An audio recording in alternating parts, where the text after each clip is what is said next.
من غدر فلیس منا، آپ اس کو یوں سمجھیں کہ جس نے کسی کو دھوکہ دیا وہ ہم میں سے نہیں ہے۔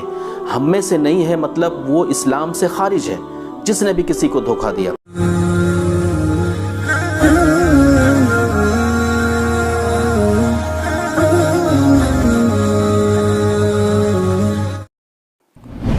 اعوذ باللہ من الشیطان الرجیم، بسم اللہ الرحمن الرحیم۔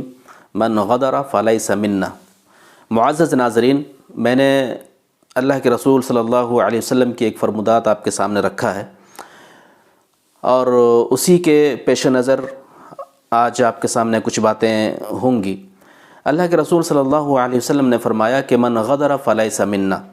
جس نے کسی کو دھوکہ دیا وہ ہم میں سے نہیں ہے۔ اللہ کے رسول صلی اللہ علیہ وسلم نے دھوکے کے تعلق سے، اور اسی طرح سے فریب کے تعلق سے، اور اسی طرح سے لوگوں کے ساتھ جو دھوکہ مکر و فریب کرتا ہے، اللہ کے رسول صلی اللہ علیہ وسلم نے اس کی بڑی مذمت فرمائی ہے، اور ان کو اتنی تنبیہ کی ہے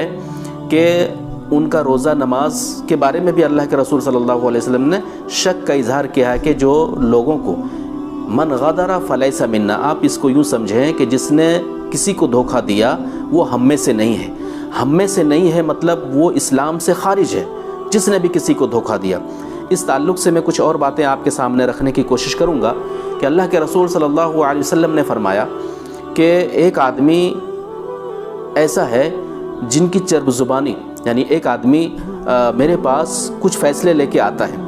دو لوگ آپس میں لڑتے ہیں، اب وہ جب فیصلے ان کے جب جو ہے معاملات ہمارے پاس آتا ہے تو ایک آدمی، پہلا آدمی جو ہے جس کی چرب زبانی بہت ہی مشہور ہے، اور وہ اپنی چرب زبانی سے اپنی بات کو ہم تک بڑے اچھے انداز سے اور لچھے دار باتیں کر کے وہ اپنی باتوں کو ہم کو سمجھا لے جاتا ہے۔ لیکن ایک آدمی جو مظلوم ہے وہ اپنی باتوں کو ہم تک نہیں پیش کر پا رہا ہے، وہ ہم کو اپنی بات کو وضاحت نہیں کر پا رہا ہے، اور اس کے جو ہے لب و لہجہ بالکل ہی کمزور ہے۔ لیکن ایک آدمی ہے جس کے لب و لہجہ بہت اچھا ہے، اور وہ اپنی باتوں کو ہم تک بڑے آسانی کے ساتھ اور بڑے جو ہے نمک مرچ لگا کے پیش کرتا ہے، اور وہ فیصلہ جیت جاتا ہے، اور میں بھی ایک بشریت کے ناطے میں فیصلہ اس کے حق میں دے دیتا ہوں، حالانکہ وہ غلط ہے۔ اور وہ جو مظلوم ہے، یعنی اس کا جو دوسرا پارٹ ہے، وہ مظلوم ہے، وہ اپنی باتوں میں اتنی چرب زبانی نہیں، اور جو ہے طلاقت لسانی اس کے پاس نہیں ہے، اور جو قوت گویائی اتنی نہیں ہے جتنا اس کے پاس تھی، لیکن وہ فیصلہ ان کے حق میں ہونا چاہیے، لیکن ان کی چرب زبانی کی وجہ سے میں اس کو اس کے حق میں فیصلہ دے دیتا ہوں، تو وہ یہ نہ سمجھ لے کہ وہ جو ہے میں اس کے لیے صحیح کیا۔ اللہ کے رسول صلی اللہ علیہ وسلم نے فرمایا انی اعطیت قطعۃ من النار، میں انہیں جہنم کا ایک ٹکڑا دے رہا ہوں۔ تو وہ یہ نہ سمجھے اور وہ یہ خوش فہمی میں نہ رہے کہ میرے حق میں فیصلہ کر دیا تو ہمارے لیے بہتر ہو گیا، ہمارے لیے خیر و بھلائی ہو گئی۔ نہیں، اللہ کا رسول فرماتا ہے کہ انی اعطیت قطعۃ من النار، میں اسے جہنم کا ایک ٹکڑا دے رہا ہوں۔ اسی طرح سے اللہ کے رسول صلی اللہ علیہ وسلم نے فرمایا کہ میں ایک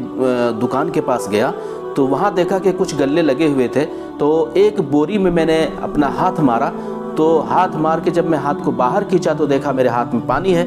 تو میں نے اس دکان سے اس آدمی سے کہا کہ یہ کیا ہے؟ کہا کہ اللہ کے رسول صلی اللہ علیہ وسلم رات میں بارش ہوئی تھی اور میرا غلہ باہر رہ گیا تھا، جس کی وجہ سے میرا غلہ بھیگ گیا، گیلا ہو گیا، تو میں لوگوں سے اور اپنے جو ہے کسٹمر سے چھپانے کے لیے اس کے اوپر میں نے سوکھا غلہ ڈال دیا اور نیچے، تاکہ میرا غلہ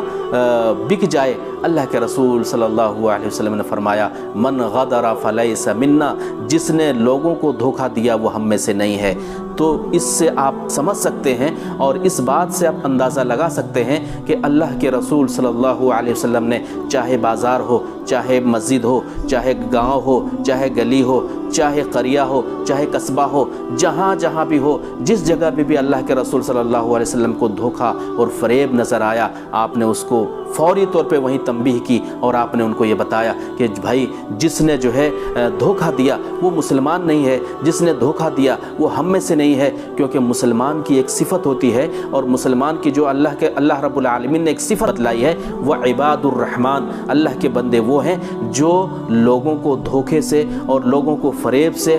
اپنے دوسرے بھائی کو محفوظ رکھتا ہے۔ تو یہ جو ہے دھوکہ دھڑی ایک بہت ہی